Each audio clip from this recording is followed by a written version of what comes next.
Good afternoon again. This is Manilyn Insegli Busada, BSED 2, Batch 3, Major in English.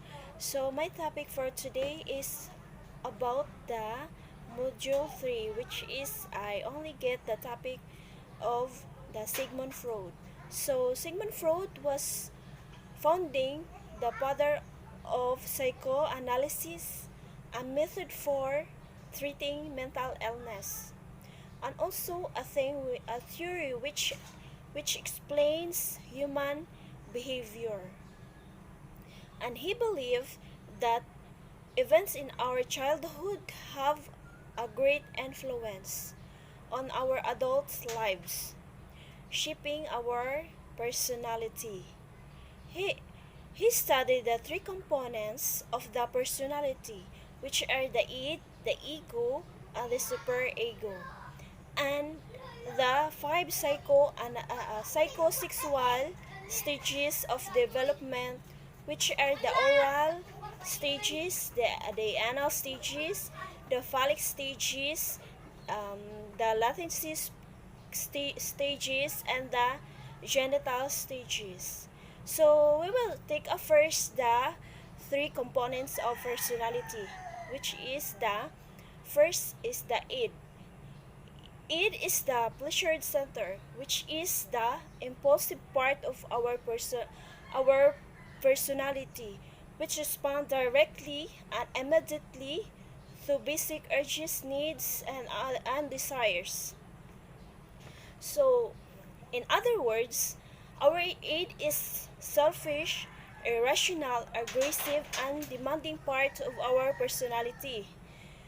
So, for example, um, of the id, um, if you want to buy a can of Coke but you don't have any money, and then you can get it, that is an id personality, which is selfish and irrational personality, irrational behavior. So we will proceed to the next, the ego personality, which is the reality principle, which regulates thoughts and behavior. The one who made a decision making how to solve the problem, or the moderator of the id and the superego. For example,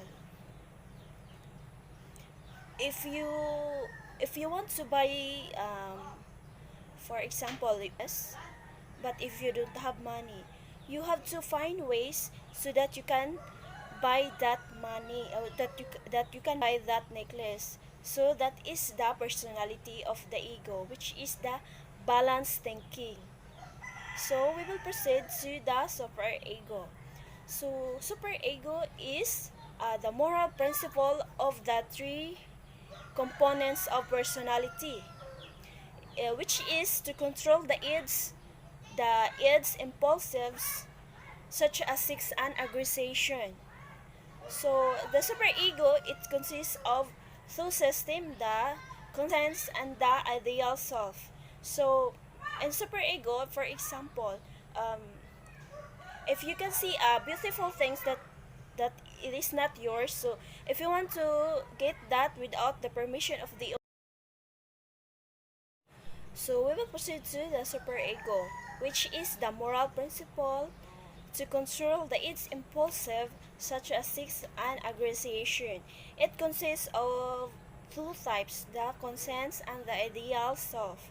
So in superego, for example, um, you will find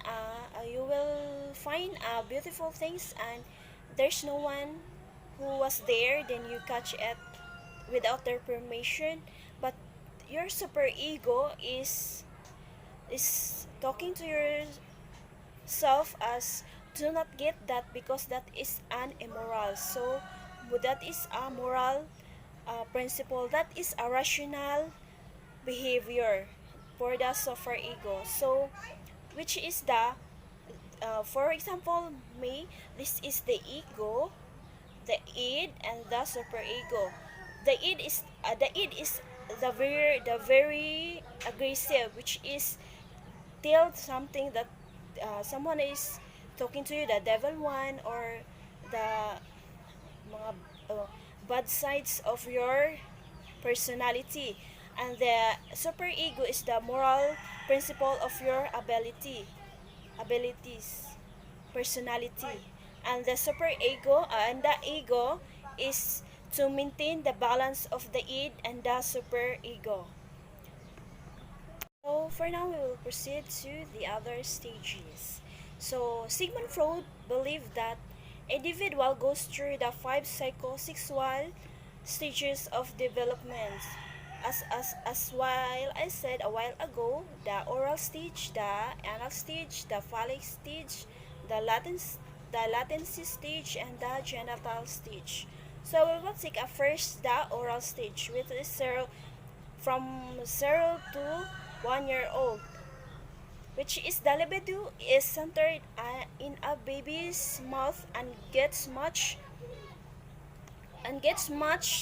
satisfaction from putting all sorts of things into their mouth. So to satisfy the libido, that is the its demands. So the babies from 0 to 1 year old, they are so aggressive for the mouth that they are sucking or swallowing, etc. Swallow, etc. For example, if the baby find in your house a small object that can fit into their mouth, they always swallow and swallow. If ever where they can find things or whatever things that if it is good or bad. So that is the oral stage. So we will proceed to the number 2, the anal stage. The from 1 to 3 years old, the bowel and bladder control. So Freud believed that positive experience during the toilet training stages serve as the basis of for the people for becoming competent, productive, and creative skills. And so this is to learn and to control their bodily needs, which are the parents will be the one who guide their little children to control to how to throwing their bowel, their urine in the toilet in the proper ways in the toilet, which are the bowel and the bladder control. So we'll proceed to the number 3, the phallic stage, from 3 to 6 years old, which is genital of their focus and started to discover the different things between a girl and a boy towards their parents. They are aggressive to their sex, for if they are a boy or a girl, about their appearance and their body. So that is the phallic stage. So we will proceed to the latency period stage. From 6 to puberty, they feel the sexual feeling are inactive. Their sexual feeling are inactive when they are in getting older, because they have many friends. So we will proceed to the latency period, which is the 6 to puberty. The sexual feelings are inactive. So their curiosity between the boy, the girl and the boy identification, they are curious about that. So their curiosity started to develop uh, their own behavior. So we will proceed to the genital stage, which is the puberty to death. So this part is the maturing sexual and interest. It states that individual develops a strong sexual interest in the opposite sex and will balance warm and caring. So this is the time that between the boy and the girl have their own have their own freedom to choose what is right and what is wrong, how to develop their curiosity about how to solve their problem with their own. So that is the genital stages. So that is all about the Sigmund Freud theory, which are the three components: the id, the ego, and the superego, and the five stages of the individual, the five stages of development, which are the anal, the oral, the phallic, the latency, and the genital stages. That is all my report for today. Thank you and God bless to everyone.